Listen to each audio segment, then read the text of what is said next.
Hello guys, আপনারা সবাই কেমন আছেন? আশা করি সবাই ভালো আছেন। আজকে আমরা যাচ্ছি গ্যাংটক ট্যুরে। রাতের অন্ধকারে বেরোনো হলো। সুন্দর একটা পরিবেশ দেখতে দেখতে। আজকে হলো সোমবার বিকালে।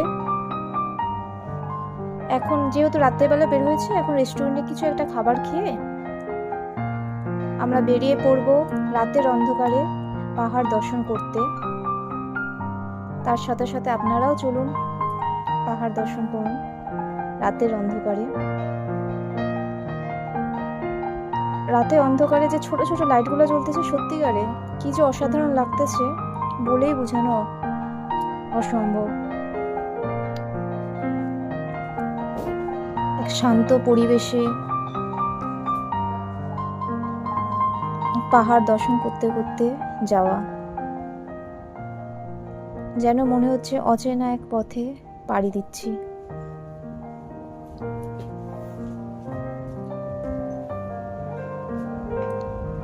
গরমের জায়গা থেকে পাহাড় দর্শন করার মজাটাই আলাদা।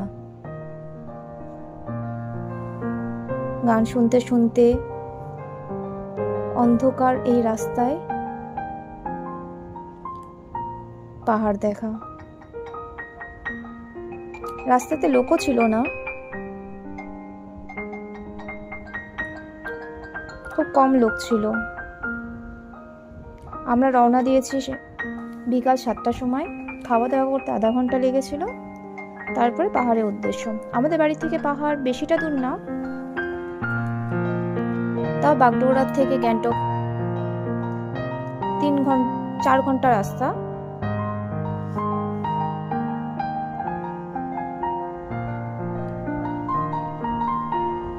তাহলে আমার সাথে সাথে আপনারাও চলেন পাহাড় দেখতে।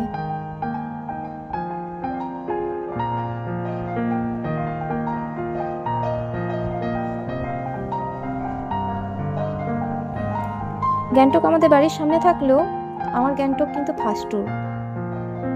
আমি আসাম গেছিলাম, শিলং গেছিলাম, বাট গ্যাংটক আমার কাছে সবথেকে সুন্দর লেগেছে জায়গাটা।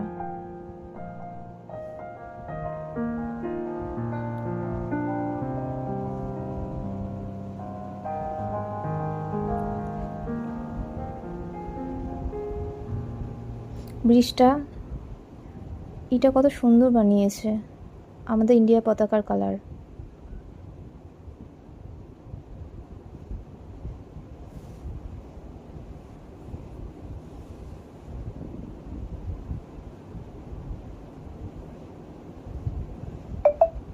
রাতের বেলা তো এর জন্য গাড়ি ঘোড়াও কম ছিল, জামও ছিল না।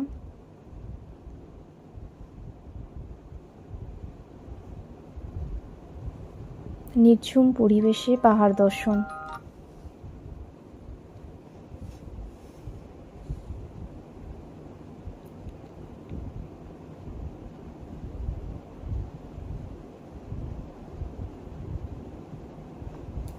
কত সুন্দর লাগে না পাহাড়ের মধ্যে ছোট ছোট ঘরগুলা, এত সুন্দর করে সাজানো, বেলকনিতে হাজারটা গাছ লাগানো।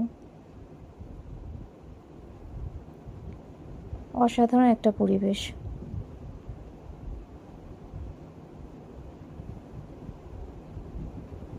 আমরা হোটেলে পৌঁছে গেছি। হোটেলটা খুব সুন্দর ছিল, হোটেল থেকে ভিউটা খুব সুন্দর ছিল।